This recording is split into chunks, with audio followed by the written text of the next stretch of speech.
کار کنم. تو همه چه شیطونی میکنی.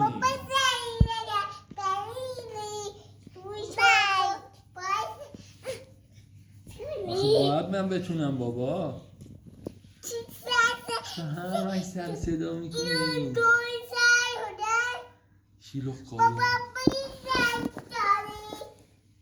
شلوغ کاری میکنی زندگی من. مقصر کی هست؟ مقصر توی یا مقصر آبجیه نمیدارید ما بخوریم؟ ما برقا رو خاموش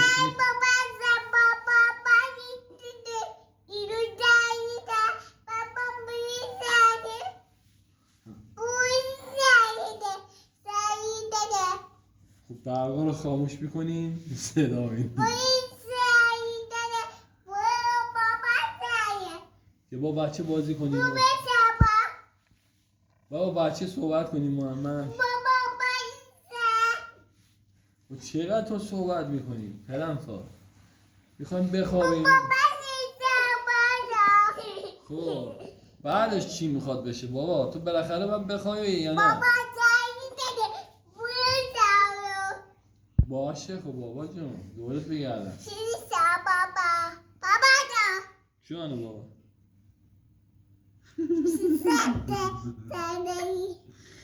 قربون چشات تو بشم من.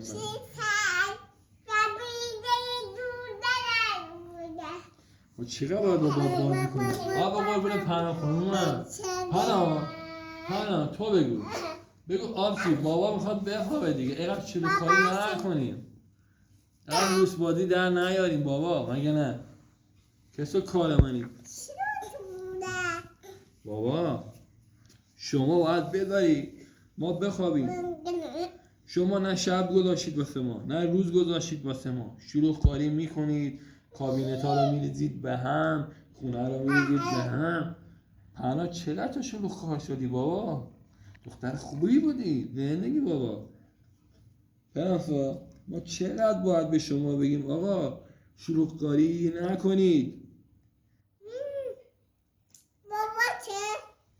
آره بابا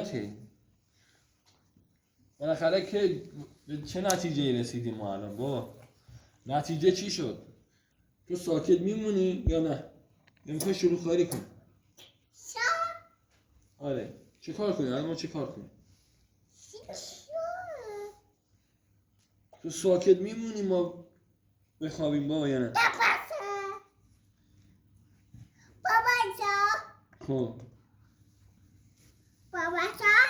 آره بابا تا 12 شب سر صدا، 2 سر صدا، روز سر صدا. چقدر سر صدا میکنی تو دختر؟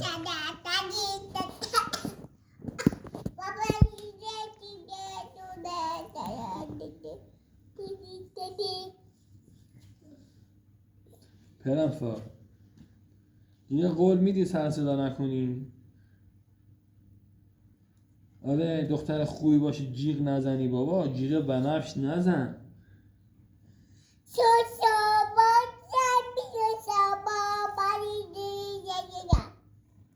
یعنی ادامه دیگه نمیدی؟ تموم شد یه دختر خوبی شدی تو؟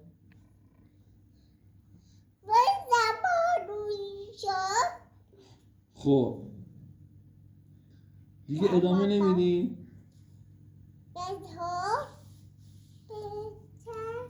دختر خوبی هستی تو. آره تاباتو. این چیه؟ چی کار میکنی تو؟ بچه شلوغ کاری. پناه بابا، پناه خانم، تو چرا چیزی نمیگی زندگی منی؟ تو فقط شلوغ کاری میکنی، گوش نمیدی به حرفا، مگه نه بابا؟ مگه نه؟ ابا قربون تو شلوغ کاری میکنی سر صدا نمیکنی. اوه بیا فیلم همه ماهواره و همه رو آوردی به خودت اینجا بابا. گنده کار. تخریب چیه 5 پرنسا حالا بخوابیم بابا. خانومی الان بخوابیم یا نه؟ الان بخوابیم یا نه؟ نتیجه حرفای من و تو چی شد بابا؟ الان بخوابیم یا نه؟ میخوام بخوابم با قربونه. بخوابیم یا نه؟ قول دادی دختر خوبی باشی؟ باشه این شیر رو نریز بابا بخوری.